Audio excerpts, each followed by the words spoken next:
Good afternoon. The nesting boxes are full. Look at those babies in there. Oh, we got room for one. We have a vacancy. How are you doing this afternoon? It's hot, isn't it? Hello, Alita. Are you going to lay us a nice white egg? Yay. Hey, ladies. Thanks for all your hard work. We appreciate it. We appreciate all the hard work. These ladies have been laying really well. Of course, they're all new layers, so the eggs are slightly smaller, but we are excited nonetheless. Hello, Ethel. How's Ethel? How's Ethel? Yes, you're a good girl. I cannot remember if I said this in a previous video this week. If I'm repeating myself, I am so sorry. But we have brought the quacklets, our baby ducklings, into the flock for a while. We are finishing up out here in the duck run, and of course they have their little duck house that they sleep in every night. And once everything is ready out here, they're going to come with Bumblebee when they're old enough here in a couple of weeks, and they're just going to live out here happily, and they're going to breed, and those of course are going to be our meat ducks. But we felt kind of bad because with our time schedule, you know, none of us can be out here all the time to let these guys run free. And we thought, wouldn't it be neat if they could come in this area where it's really safe, because a great majority of this has a really big canopy over it. The biggest area that is kind of open is over there, but primarily, as you notice, the flock spends a great deal of their time here, or they're either foraging all around here, or they go in the house and they're laying, or they're on the second side laying on the perches. And so, you know, I mean, they're very well protected out here. And so we were a little concerned with introducing these guys. All of our other ducks that we've had with the flock have pretty well been raised up with the flock.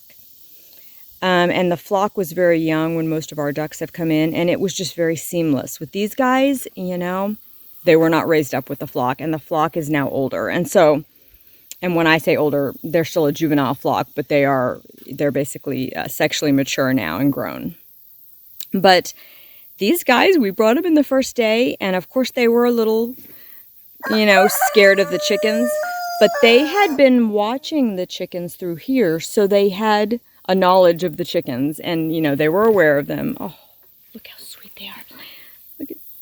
Look at that little leg right there. Isn't that so sweet? But, you know, within like, I'm wanting to say 30 minutes, they were running around and having fun and happy and swimming in all the pools over here. And, I mean, they were just, it was great, and they were foraging all by themselves. And the only problem is Mal right here, Mr. Mal, he's not terribly crazy about them. It could be a pecking order thing. Biscuit could take them or leave them. She doesn't tend to lash out at them. Mallard, he's such a little bit of thing. I think he was the runt in his little brood, but he's such a little bit of thing. He really can't do anything to them, but he tries. He'll kind of do his nose down, and kind of like a bottleneck dolphin, he'll just kind of, you know, go like this at them. And it's hilarious to watch, but it does scare the ducklings because they don't know what to think of it. And so, of course, they run away. But they are doing so good. So what we do is, the routine is, we feed them in the morning by their little duck house.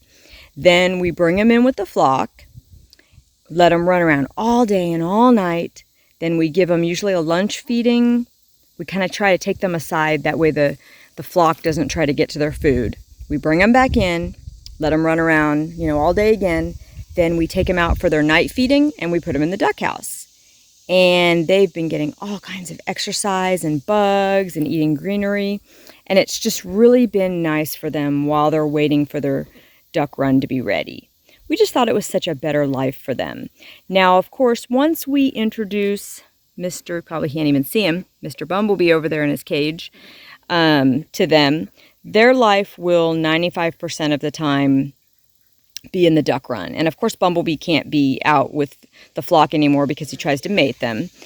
But the female ducks, I see no reason why occasionally they can't come in and run around here. It's so nice and big, and I think it would be just really nice for them. but ultimately their life is going to be hanging with Bumblebee. So, but I wanted to update you guys on that. We're really pleased. Hey there, Levi. We're really pleased with how it's gone and how happy they seem to be. And they are still skittish with humans, but they're getting to where they come up and they eat out of the cup I bring. And they actually will approach us because they want food when they get super hungry. But, and like before, I couldn't walk as close as I am right now. So they are actually getting used to their caregiver. Caregivers. My kiddos too. Guys, I can't tell you what wonderful helpers. This is kind of on a side note that our children are. They've done this homestead with us. This was their dream too. And every step of the way, every morning, they help with everything. They help clean out the water containers and the pools. And they help with all the hay and the wood chips. And if the animals are distressed or have an issue, the kids always come running. They're concerned. And it is such a blessing to do this as a family. We knew that this was how we wanted to spend the rest of our days and grow old together on a little homestead farm type thing. And we'd raised our kids to want this kind of self-sufficient life with animals and growing your own food and everything. But obviously, you can't make your dream someone else's dream. We did show the kids that this is a wonderful way to live, and it's a very cost-effective way to live. Of course, the initial startup of any homestead and farm is just crazy, but eventually your animals start working for you, and they start, you know, paying you back with eggs and meat, and of course love. And but anyways, we really appreciate the dedication of our children and the sacrifices that they have made and all their hard work. But we have found that this has been their dream too. The more we talked about it and dreamed about it and said what we were going to do, they were interested in it too. And it's become kind of a little bit of a passion of theirs too. So it's neat to see them enjoying the dream and wanting to do that more with us. And oh, sorry about that. Oh, I'm sorry. I woke up y'all's nap. I stepped in your way. But I don't know if I have told you guys this, but each of the children as kind of a living inheritance, and I am wanting to say I have mentioned this because one of my friends on here said, that's cool. But as kind of a living inheritance, we wanted our kids to have something that they could enjoy while we were still alive. And once each child is married, they are promised... Did you do that, Lily? Oh, you got all the animals worked up. Lily sent Biscuit a flying. Did you send her flying like that? There's a snake over here? Okay, what kind of snake? Let's see. Oh, that's why the animals screamed. I thought that was you. Okay, where is it?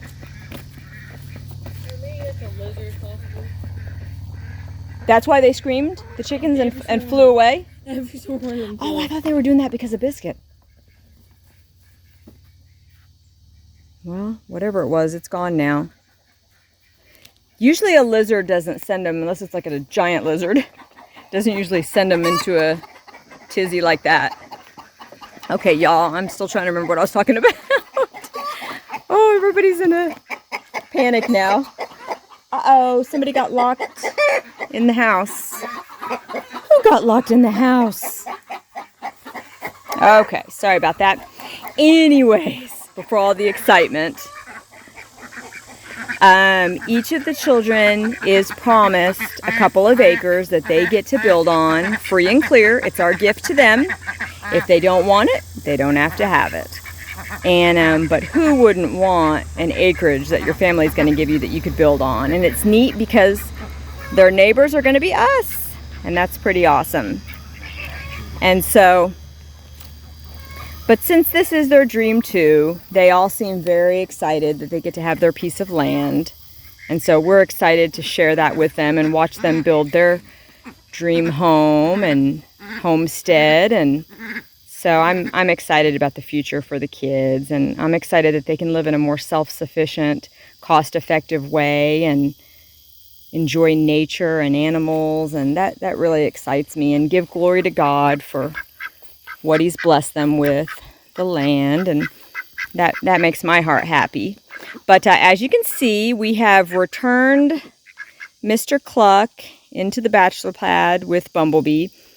He's bit and flogged a few more times. Not me, not Lily, hardly anybody. It's primarily, occasionally Levi, and mostly, as I've said in the past video, just such a hatred for my husband. And I don't know where that comes from because my husband is so awesome with the animals. But what is it? What is it? But last night he jumped on my lap and I was petting him and he was happy as could be, and he loves Lily and does amazing with her. He does good with Luke, and I mean, he's such a good bird. Right now we want to spare his life. We're going to let him live in here. The thought is, and this is the truth, testosterone does die down after the first season of their life in roosters. And so I want to see how that affects Cluck. And each year after, the testosterone does go down more. Having a dirt bath there. Looks like Ethel. But, and so he may mellow out more. He is a control freak. Cluck has to always know what's going on with the flock, and I think he's just too proactive. I think that's why he gets angry with some of the men in our family. He's just, trying to protect, and he thinks he's protecting them from them. But we're going to see if his testosterone levels going down does make him a little more calmer towards the men folk. So for now, we're sparing his life, and I feel really happy about that. As my husband says, we're not going to let an animal run us, and we're certainly not going to let them control where we can be. Okay, I got a wasp going around me. Hang on, y'all. Okay, it's always something out here. But we're not going to... Okay, y'all, I got to back up here. There's like something swarming me. What is swarming me? I got to start running. Oh, my heavens. Okay, sorry, y'all. There was like 2 giant black things like buzzing my head and following me, and it was not dragonflies. I have no idea. We have a lot of dragonflies here, and sometimes it'll be that, but it was not that. Sorry about that. But as my husband says, we're not going to let an animal control where we can go on the homestead. The Bible talks about subduing animals and that we have rule over animals. We always want to be humane and loving, but we certainly don't want to let one feisty or aggressive animal, dictate what we get to do in the barnyard. That being said, if we could spare his life, it meant a lot to me, and my husband knew that. And so, he was willing to work with me, as are the kids, to see if we can keep Cluck around. Bumblebee. These two get along, but every once in a while, Bumblebee gets feisty. You be nice to Cluck. But I want to see if we can prolong Cluck's life while we kind of see where his testosterone levels go and see if maybe he can join the flock again. If not, once Bumblebee goes over with the ladies, Cluck will have him a nice little bachelor pad here, and we'll take good care of him, and we'll spend time with him every day, and we'll also put some ladies in there for him. So he's going to have a very good life. Obviously, if he ever gets crazy with the women, which that's who's taking care of him, me and Lily, he will have to be called, because that's not acceptable if none of us can take care of him and if he's acting crazy. But for now, he's actually doing quite well. But guys, that is what is going on here today. We also, the men over here are working on our shed, slow but steady, once again when we have time. They're just working on everything. Shed, duck enclosure, so much going on. And in between that, we're watching a friend of ours farm, helping take care of their animals and their homestead. So we just really have a lot going on. Looking forward to the fall. I don't know about y'all, but I am so ready for a nice cool down.